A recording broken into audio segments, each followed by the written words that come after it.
Once upon a time. It was Mom and Dad's crystal anniversary, which meant that they had been married for 15 years. To celebrate, Dad was taking Mom away for a long weekend to a secret, romantic location. The children, Jeremy and Jemima, were going to stay with Auntie Jane. Only Auntie Jane was a bit scatterbrained, and she forgot all about her promise to look after her sister's children, and she also arranged to go away that weekend. And so she couldn't look after the kids after all. "Well, I suppose I could ask Jeff," said Dad. "Oh no, anybody but Jeff," said Mom. But as it turned out, there was nobody else but Jeff to be found at such short notice. Jeff was Dad's brother. The children hadn't seen him since they were very small, and Mom called him their wicked uncle, because he always forgot their birthdays. Sometimes he sent cards in a 10-pound note, but always at completely the wrong time of year. "I bet he is awfully wicked," said Jemima, "because Mom really doesn't like him at all. I think he went to prison. Or perhaps he was a pirate," said Jeremy hopefully. But when Jemima asked Dad if Uncle Jeff had been to prison, Dad said that no, he hadn't, at least, not as far as he knew. But he didn't say it like he was surprised she had asked. I mean, if somebody asked you if somebody you knew had been to prison, you might at least try to sound a bit surprised. But Dad didn't. Uncle Jeff arrived late on Friday night, and in the morning, when Jeremy looked out of the window, he saw a red sports car parked in the drive next to Dad's big blue estate car. A taxi came very early to pick up Mom and Dad and take them to the airport.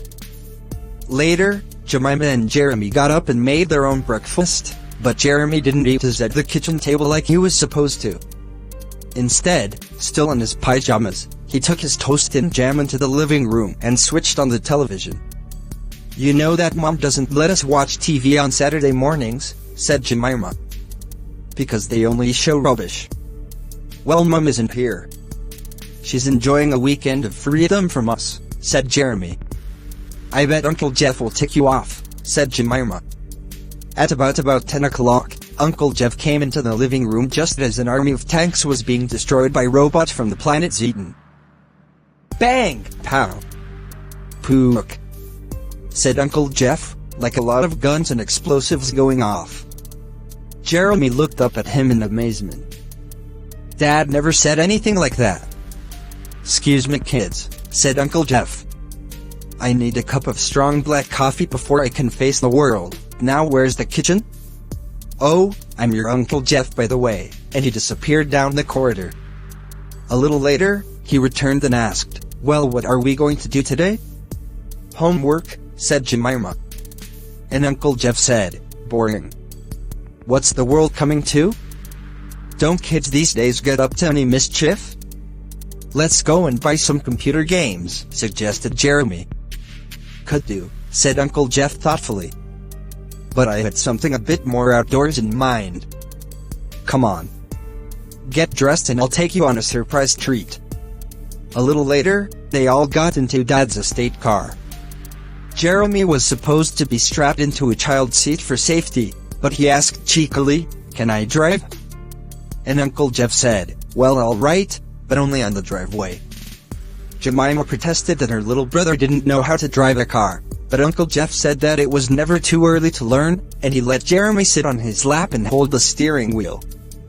But just as Jeff was starting the engine, Jeremy moved the gear stick, and the car leapt forward with a great crunching noise.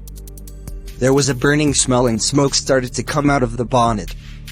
"Whoops, there goes the clutch," said Uncle Jeff. "I don't think Dennis is going to be too pleased.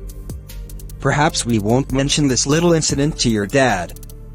We'll just let him think that your mother broke the car." "Well, what shall we do now?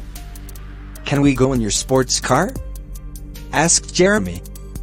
"Well, so long as I drive," said Uncle Jeff. And they all got out and went over to Uncle Jeff's car.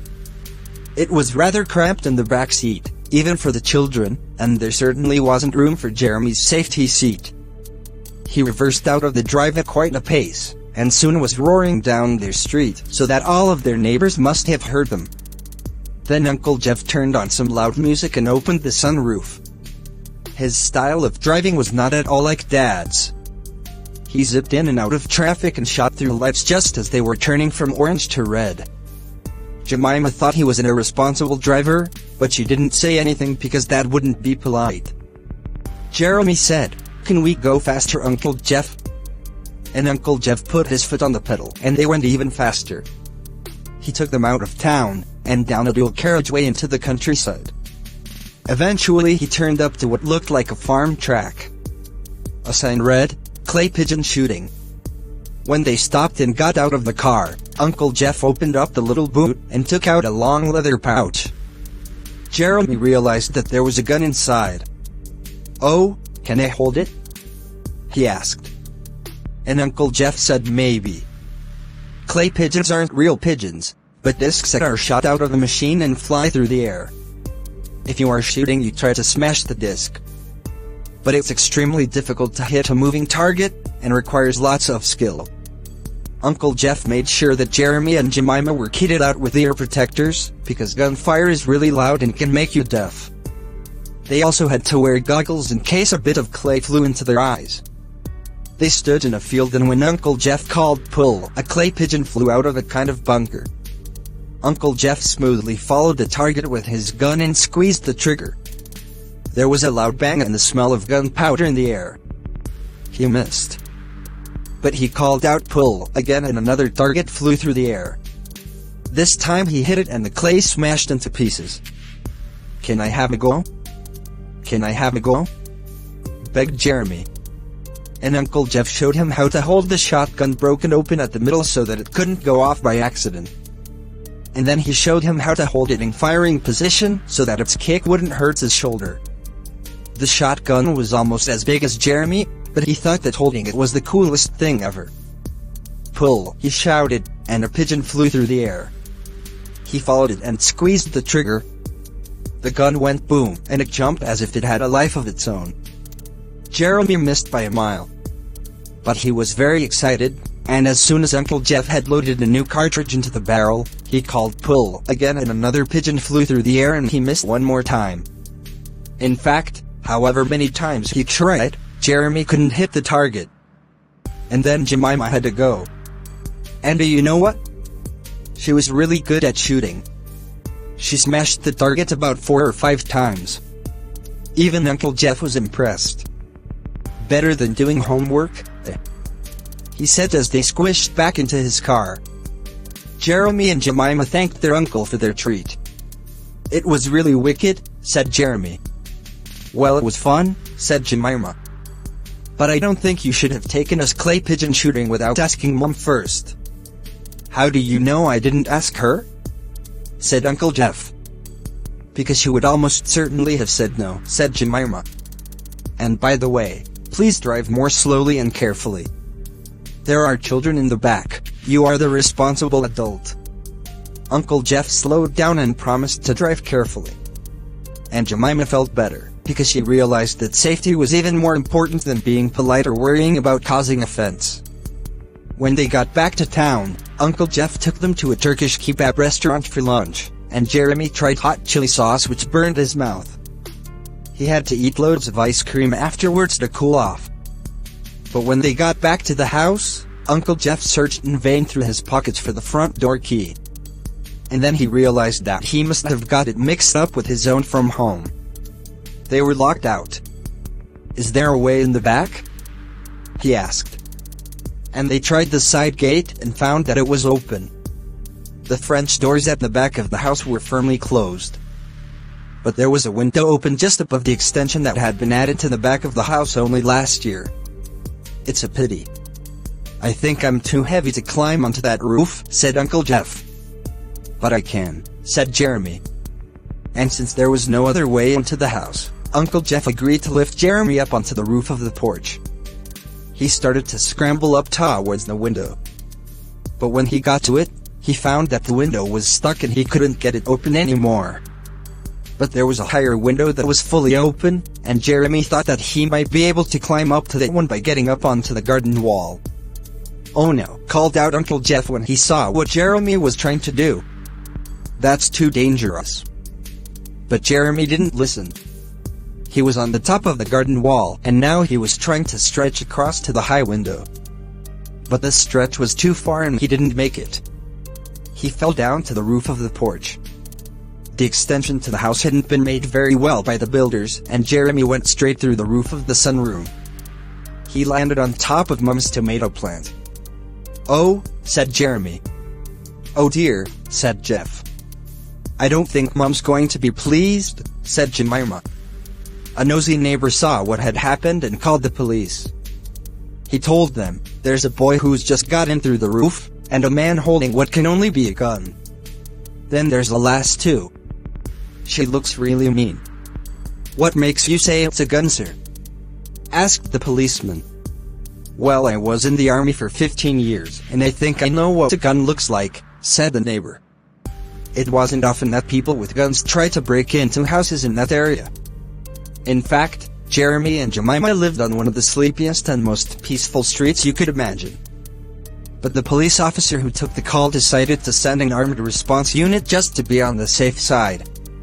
It took Jeremy a few minutes to get over the shock of falling through the roof. He wasn't badly hurt, but he had cut and bruised himself and he had earth in his hair and looked quite a sight. The police car screeched up the drive just as he was letting Uncle Jeff and Jemima in through the front door. "Armed police officers, freeze!" shouted the policeman.